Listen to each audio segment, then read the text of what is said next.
Okay. How y'all doing this morning? My wife and I are excited to be here with all of you. It's been a crazy roller coaster of should we stay, should we go, should we stay, should we go? I'm going to feel like a weird love song. We are so pumped to be here and just live life with you and worship with you and get to know you. We're going to have really good ups and we'll have downs, and it's going to be fun. It's going to be good. I want to read this verse before I move into this sermon. And if you know it, well, I guess it's up there, so let's read it together. Imitate God, therefore, in everything you do, because you are his dear children. Live a life filled with love, following the example of Christ. He loved us and offered himself as a sacrifice for us, a pleasing aroma to God. God, I just want to thank you and praise you for bringing us here this morning. And Lord, we just want to remove all pretense, all show, all of that, Lord, and just put you dead center in the middle of it. And Lord, right now I ask that you'll just remove me from this whole equation and let your words be heard today. God, I ask that this group of people, we will learn to experience your love fully as a community. And Lord, as we do that, let that change us. Let that mold us. Let that help us deal with each other and the community around us in loving ways, walking in your love. In your name we pray, amen. So, for the Young Adult Service Sanctuary, we are talking about February. Love. Fits, right? Love. We're talking about love.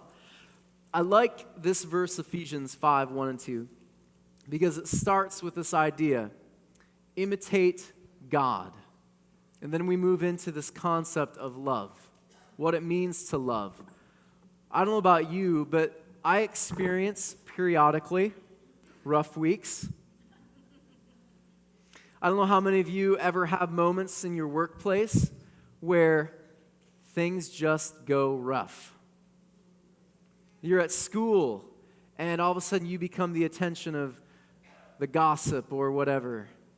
Life sometimes happens, and we are called, Paul says, to imitate God and walk in love. That's not easy to walk in love, is it? I want to talk about what that looks like, how we do it as a congregation. First, though, imitate God. I want you to think about this for a second. How would you imitate someone that you had a profound reverence for? How do you do this? How would you imitate someone that you thought a lot of? Because, let's be honest, we do it, don't we? Am I the only one that does it? We start to take on their traits, don't we? We start to act like them. We start to say weird things like them that we never would have said, but all of a sudden we find ourselves saying it. You'll be sitting there with your wife or your husband, and you'll say something, and they'll look at you, and they'll go like this. You're like, what? That's something your father would say. No, it's not. It is. And we begin to imitate those around us. So much so that even husband and wives, we start to look alike. Freakishly look alike. People are like, are you two related? What kind of? Are you brother and sister? You seem so close. You don't know the half of it. We're walking our pets. People are like, your pet was... That's creepy. We imitate those around us often. In fact, when I was a Bible teacher, English teacher, I have so much respect for anyone going into the teaching field because you do everything. Praise the Lord for you teachers. And so I'm teaching, and this is a K through 12 private school, and there's always that one kid that is like the center of attention. He's the cool kid. And the reason I loved this cool kid was he was cool, he knew it, but he didn't push it on anybody. He was just like, this is who I am. This is who I be. This is me. And so Spencer, I remember it was Spirit Week. And during Spirit Week, you would dress up and do funny things to try to, talk about your school, lift it up. You have spirit. Yes, you do. We have spirit. How about you? We do all these things. And so it was hat day. And of course, no one's wearing the hat that said the school's name. It was all something else. But they were able to wear hats during school, and that was enough for most of them. And so Spencer, he walks in the classroom, and he was always a little bit late, because if you're cool, you walk in late. You're seen, right? I care about this class, but not that much. I want you to know it. So he'd sit down, and Spencer, he sits down, and I just loved watching him, because he was his expressions, that we were very similar in this manner. He went like this. Almost like looking at the Where is Waldo. There's something, what is it? And then it clicked. Everyone's wearing a hat but me. And so in the middle of class, Spencer, he gets up, and he walks, and unbeknownst to me, he goes into the bathroom. And in the bathroom, he finds a pair of his boxers. And Spencer, he puts the boxers on his head, and he wraps it with a piece of string. And I can imagine him looking in the mirror. He's probably like, done. He walks into class. He just sits down, and he's like, what? I remember watching the kids, because I'm thinking, they're going to mock him, this poor kid. He's like walking into it. They all look at him, they're like, eh. And you can tell, like, it's such a weird moment where these kids are like, I want to place underwear on my head too. And so Spencer, he starts a stupid trend. And at the end of the first day, the other boys have underwear on their head, and it's not pretty. It's not pretty. And they're wearing underwear on their head. And all of a sudden, a month later, you see all these little kids from the kindergarten up wearing underwear on their heads. And their parents are making them underwear hats and selling them to other kids. Stupid. Ridiculous. And so I see Spencer in the cafeteria, and I walked up to him, and I was like, Spencer, man, you're not wearing your hat. What's the deal? And Spencer, he looks at me and he says, I wore it as a joke, man. People are nuts. They'll follow anything. And I thought, that is so true. We will imitate anything. So far that we will wear underwear on our heads. Insane. I want you to think about God for a moment. If we are to imitate God, what would his most defining characteristic be? That's easy. Love. God's most defining characteristic, he says, God is love. God is love. Now, our culture, we're kind of confused. Because when we say love, there are a million different, actually there's over 3 million different ideas of what love is. Watch this. Look at Wikipedia. Scholarly source. An intense feeling of deep affection. And because Wikipedia is an open source, they have a little additional help there underneath. And it says a sexual attachment. So again, it's really interesting that you have this and then no. Keep going. Urban Dictionary. Every time a youth says something and I'm like, I don't know what that means. Hollaback? What is, I don't get it. And so I'll look it up on Urban Dictionary, and what I'll find there is usually it'll tell me what it is, and I'll like, oh, that's what it means. I need to not say that. And so Urban Dictionary, it says this, you always want to be together with that person. Isn't that nice? You always want to be together, holding hands.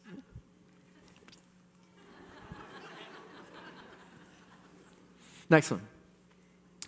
Webster's, a strong affection arising out of personal ties. The example is having children.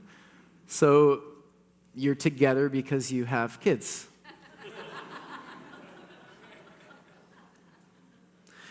The problem with these definitions of love is they don't always turn out like we think they should. They don't always work. Look at that Wikipedia definition again. Wikipedia, an intense feeling of deep affection. I'm a person that, like, if there is a fly in a room and I'm having a conversation with someone, I'll do this. I'll be like, it's going everywhere. And I'll get bored. Is love that is such a strong emotion, can it so easily be thwarted by our boredom? Is that love? What is love? Baby, don't hurt me. Don't hurt me no more. So if that's love, codependency, is that love? Go to the next one. If it's Urban Dictionary, you always want to be together with that person, well, then the problem is, my wife and I, we always want to be together because we have a perfect relationship. But some of you might not. Some of you may not always want to be around that person because sometimes they might irritate you a little bit and you might need to leave the premises for a few minutes and go hammer something. I don't know what you do. I don't know what you're hammering. Be careful with that. If it is, like Webster says, a strong affection arising out of personal ties, having children, what happens when your children leave? Again, I have no idea what it's like to have an empty nest. That scares me to death. If that's what's holding you together, what happens? Is that love? What is love? No wonder people are so distrusting of love. My wife and I, we lived in this community in Boulder, and there were two kids. They just had a rough life. It was a rough home life. And they got kicked out of their house for the umpteenth time. And they called me and they said, Tony, we have nowhere to go. Can we stay at your house for a little bit? And Danielle and I, we talked about it. And we said, we're going to keep these kids for as long as we can. And we're going to show them what it's like to be in a family. We're going to show them what it's like to eat dinner together at a dinner table. We're going to show them what it's like to be around people that love you and love each other. And I remember Nolan, he was 18 years old, had never driven. He had no idea. And when he drove, it was terrifying. And so Nolan, who is a worse driver than me, which is terrifying, and in fact, let me tell you this, I'll preface it, I'm not a great driver. I get distracted. People told me when I was moving from Washington to California, they were like, you'll fit in perfectly. I found that interesting. So we're driving, and he's doing he always would accelerate around the curve instead of slow, and we'd be accelerating around the curve, and we came to a stop sign, and he turns to me and he says, why are you doing all this?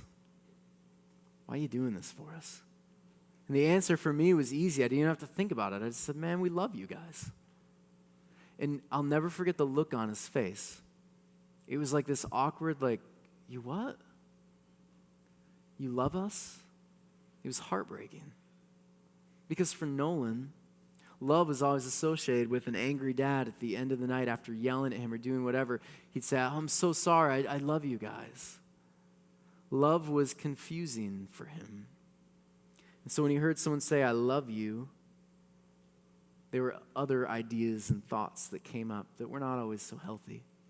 Eugene Peterson says this, if we're fortunate enough, we hear the word love from our parents, later use it ourselves with childhood friends, still later as adolescents in fumbling attempts at intimacy. A few of us, by no means the majority, bring more serious considerations of it into our marriage vows. But it isn't long before we take this word at random and we cheapen it. We cheapen it into this, just another synonym for like. Again, I like waffles. I love waffles. I love my wife. I love my bicycle. I love the screen. And we get so carried away that all of a sudden we're using love for like, and it completely destroys the idea of what love is. And when you remember that the most defining characteristic of God is love, what are we doing to that word when we overuse it? It's like taking that car, you got suckered into buying a new car. Dave Ramsey would shake his finger at you. You bought the new car off the lot, and the dealer's like, see ya. Because he knows when you get off and you leave that parking lot, it just dropped $10,000, didn't it? It depreciates a bit, just like the word love. What's fascinating, though, about this word love is that the majority of the time in our culture, love is usually connected with what I can get out of it. Love is usually connected with me, what I want, what I need. And then the Bible, this book, this narrative that shows who God is and who He isn't, we're told love that is focused on self, it's not love at all. It's lust. Lust focuses on self. Love focuses on others. Love is others-centered. Think about how messed up we've gotten this verse in Ephesians 5:2. In our culture, this is how we'd say, walk in love. Walk around asking for things. Walk around demanding people to do what you want. That's love. Walk around seeking things from people that won't last. In Ephesians, here's the example of what love really is. Live a life filled with love, and here it is. Follow the example of Christ. What did He do? Well, here's what He did. He loved us and offered Himself as a sacrifice for us, a pleasing aroma to God. Jesus was others-centered. I want you to think about His life. The cross is a beautiful moment. But sometimes we forget that He lived and He also was resurrected. And the whole point of all three of these was to show us the character of God, which is, so Jesus wraps Himself in flesh. He says, look, this argument that God is not good, let me put it to rest fully. I will come here and I will show you what it looks like when God walks among you. There's this great quote. Not that one. Not that one. I must be a little off. There it is. Christ came to the world to bring back the character of God to man and to retrace on the human souls the divine image. Christ came to be the light and life of the world, and His life was one of continual self-denial and self-sacrifice. His great heart of love embraced the what? Oh, I sometimes forget that because sometimes I just embrace those people that I like.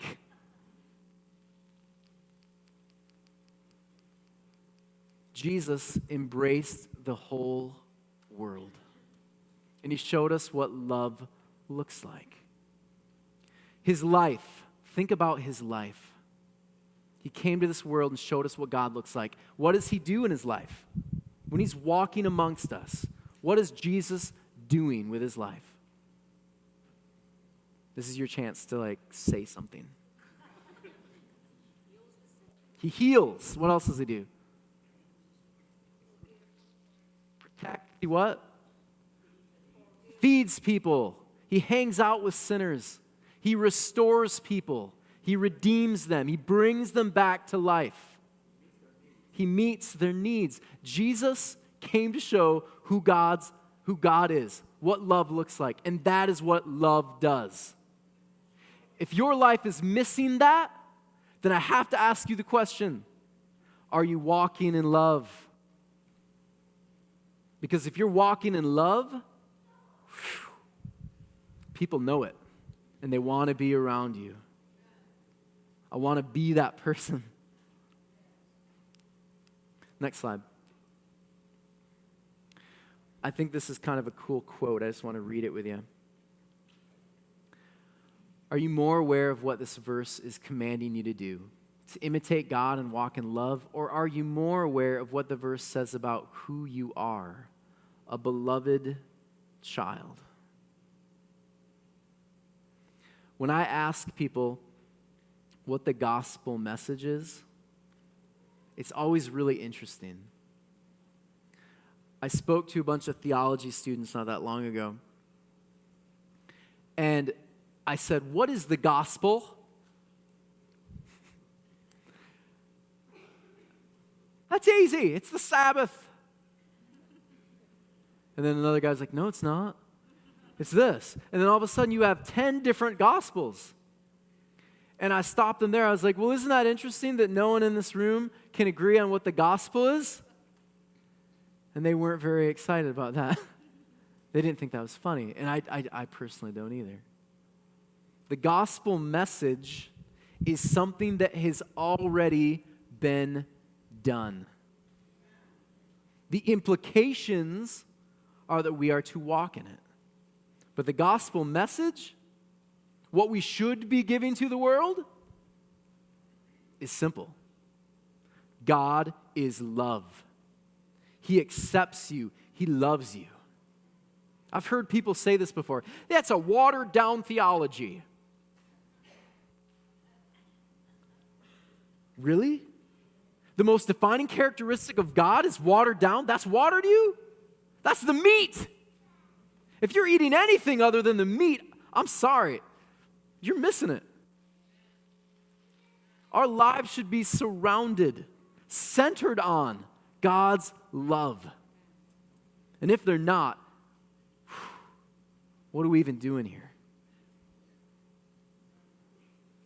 There's this thing I like to say to people. People are always like, Pastor Tony, you're so busy. You're always doing things. I'm like, yeah, I'll milk that. Because none of you would do that either. Be like, yeah, I am doing God's work. But sometimes, and I don't know about you, but I can sometimes do things that are not always altruistic. I sometimes am motivated, I'll be honest with you, I'm motivated not by God's great love for me, but by the fact that I'm getting something in return. And I may be the only sinner in here that does it. I remember when I was younger, I had a G.I. Joe. I was on the playground. I was playing in the sandbox. And my good friend, well, we weren't good friends yet. That's coming. He came up to me and he said, Tony, I'll be your friend for life if you give me that G.I. Joe. I assessed the situation. Seemed reasonable. Friend for life for a G.I. Joe? Done. I gave him the G.I. Joe, and I thought, I can take advantage of this guy all the time. He's got to be my friend. My motivation was not God's love. I didn't want him to experience happiness and joy with playing with a G.I. Joe. I just wanted something in return. When you are motivated, when you are doing things, and it's not centered around God's great love for you, you are doing nothing more than penance. And if that's you, you may be in the wrong community. God's great love motivates us. It changes us. It makes us want to love those people around us that are sometimes hard to like. Love cares more about others than self. I'm going to throw another thing at you while I'm just all over on tangents. Revelation 21, it's this beautiful description of heaven. Give me some of the descriptions, y'all, that you like about heaven. It's what? Streets of gold. Whenever I hear that, I picture Picture someone digging it up. I don't know why. I think it's funny. It's gold. It's everywhere. Good. Gold. Streets of gold. Other ideas. We don't need the sun anymore, right? There's no more sun because God is our sun. There's all these cool ideas of heaven. We teach our kids, right? We teach our kids heaven is a happy place and heaven is for kids. And again, we're sliding down giraffes' necks, which is weird that you want to do that. And it's in the lion and the lamb, and we're talking about all these things, but what are we not talking about? God. Take God out of the equation of heaven, and you have a bunch of people who are focused on self. How many of you, when you think of heaven, you talk more about what you're going to get out of it? If that's you, well, you're already experiencing that here. And truth be told, Jesus says we should be experiencing heaven, the kingdom, now. We should be experiencing God in His fullness. We should be experiencing His love and His acceptance now. So when He comes again, we're like, oh, God, I was so excited. I have been living for you. I'm so glad to be in your presence. It's not going to be this crazy shocker because we've been living the kingdom now. Martin Luther says sin is to be curved in on itself. I no longer want to be curved in on myself. I want to be outward focused. I want to be the kind of person that loves people around them. I want to be motivated by God's great love for me. I don't want to buy into the cheap ideas of love from Wikipedia, Webster, Urban Dictionary. I'm tired of those kinds of love. I want to walk in love. I want to stand and be saturated by God's presence, His love. And when that happens, may that motivate me. May that motivate me to love those around me, to do the things that God calls us to do. When we do those things out of love, people are drawn to that because it's honest and it's real and it's transparent. May your love be that kind of love.